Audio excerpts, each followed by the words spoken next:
పేదవానికి ఎలాంటి ఆపలేదు పథకాలను, ఉద్యోగస్తులు కూడా జీతాలు కూడా ఎలాంటి ఆపలేదు.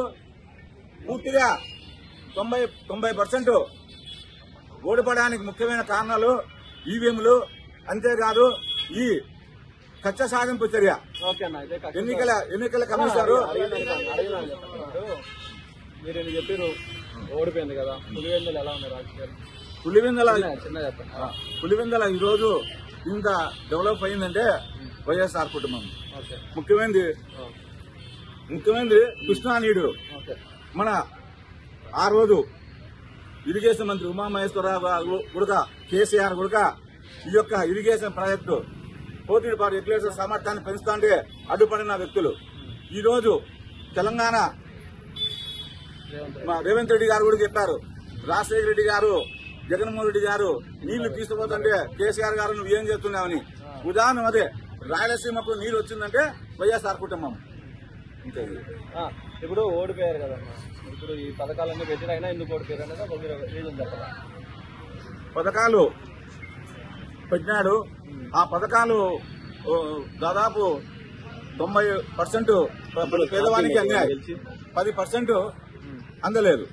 అంటే బోగస్ ప్రచారం, ఈ పార్టీ పైన బోగస్ ప్రచారం చేశారు. కొంత భాగం ఈవీఎంలు ఉంది, కొంత అంటే మీరు గెలిచినప్పుడు ఈవీఎంలు, టీడీపీ గెలిచి ఈవీఎంలు వచ్చినాయంటారు. కొంత భాగం అనేది అంతా కాదు, మేము కొంత పర్సెంట్ మీరు కూడా కొంత భాగం ఆడినట్టేగా. మరి ఈవీఎంలు అప్పుడు లేదు, ఇప్పుడు కొంత భాగం అనేది దేశమంతా చెప్పాను. దేశమంతా ఆల్రెడీ కోడే కూర్చున్నది. ఆల్రెడీ మహారాష్ట్ర, ఇది పశ్చిమ బెంగాల్, మహారాష్ట్ర ఆ ఈవెంట్ కూడా ప్రాణాన్ని పూర్తి స్థాయిలో నిర్ధారణ అయింది. అయితే సాంకేతిక పరంగా ఇంకా పూర్తి స్థాయిలో లేదు కాబట్టి ఇంత మంచి చేసిన పులివెందుల మెజార్టీ పులివెందుల ఎందుకు తగ్గిందంటే కారణము గవర్నమెంట్ ఉండే ఖచ్చితంగా కొంతమందికి పూర్తి స్థాయిలో కార్యకర్తలు కానీ నాయకులు కానీ పూర్తి స్థాయిలో లబ్ధి చేపట్టలేరు. ఒక యూనిట్ గా ఉండే వాళ్లకు అంతో ఇంతో కొంతమంది తేడా వస్తుండే కదా. ఇప్పుడు పథకాలు ప్రవేశపెట్టింటారు, వర్కులు ప్రవేశపెట్టింటారు, దాంట్లో కొన్ని వర్గాలు ఉంటాయి కదా, ఆ వర్గాలు అతనికే న్యాయం జరిగింది, మాకు న్యాయం జరగలేదు అనే ఒక ఉద్దేశము. మా ఎన్నికల కమిషనరు నిబంధనలు ఓన్లీ వాలంటీర్లు అయితేనే ఇంకా కక్ష సాధింపు చర్య వాళ్ళు సెంట్రల్ వాళ్ళు అప్పుడు గవర్నమెంట్ ఉంది కాబట్టి కక్ష సాధింపు చర్య కూడా అది కూడా కారణము. సంక్షేమ పథకాలను దేశంలోనే ఇప్పుడు మామూలుగా ప్రతి ఒక్క మేనిఫెస్టోలో చెప్పిన హామీలు నెరవేర్చిన ఏ రాష్ట్రము లేదు, ఓన్లీ ఏపీ మాత్రమే.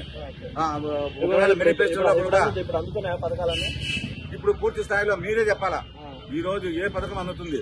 ఈ రోజు పథకాలు అందక వ్యాపారస్తులు, హోటళ్లు, మా చిరు వ్యాపారస్తులు పరిస్థితి ఏ విధంగా ఉందో రోడ్డుకు వచ్చారు. 15,000 జరిగే హోటల్ కూడా ఈ రోజు 5,000, 6,000 జరుగుతుంది. కారణం ఏమంటే నవరత్నాల ద్వారా ప్రతి పేదవానికి లబ్ధి చేకూరుతున్నాయి, నిధులు వస్తున్నాయి. ఈ రోజు నిధులు వస్తున్నాయా చెప్పండి, మీరే చెప్పండి. అంటే గ్యాస్ ఇస్తున్నారు అంటున్నారు కదా, గ్యాస్ సూపర్ ఇచ్చే అమ్మఒడి ఏమైంది, విద్యా దీవెన ఏమైంది, ఫీజు రియంబర్స్మెంట్ ఏమైంది. డబ్బులు ఇచ్చి సోమరిపోతులు చేసినా అన్నారు కదా. సోమరిపోతులు అనేది కాదు, వాళ్ళంతా విద్య అనేది ఈ దేశంలోనూ ఇంగ్లీష్ విద్య ప్రవేశపెట్టింది. ఈ రోజు స్కూళ్లు ఏ విధంగా డెవలప్ అయినాయో ఇప్పుడు ఆల్రెడీ దివంగత నేత రాజశేఖర రెడ్డి గారు ఫీజు రింబర్స్మెంట్ పెట్టి ఈ రోజు ఇంజనీరింగ్ చదివి ఈ రోజు సాఫ్ట్వేర్ బ్రహ్మాండంగా ఉన్నారంటే ఇంజనీర్లు ఈ రోజు ఫీజు రింబర్స్మెంట్ ద్వారా రాజశేఖర రెడ్డి గారు ప్రవేశపెట్టడం వల్ల దాదాపు 10-15 ఏళ్ల ఉంటే సాఫ్ట్వేర్ ఇంజనీర్ ఒక్కొక్కరికి ₹1,00,000 వస్తున్నాయంటే అది ఎవరు? దివంగత నేత రాజశేఖర రెడ్డి గారు ఫీజు రింబర్స్మెంట్ పెట్టే. ఈ రోజు అది పెట్టకుంటే ఈ రోజు ఇంతమంది సాఫ్ట్వేర్ లేదురా, ఎంతో మంది లక్షలు కుటుంబాలు దానివల్ల కచ్చ సాయం గ్రామ ప్రాంతాల్లో కచ్చ సాయం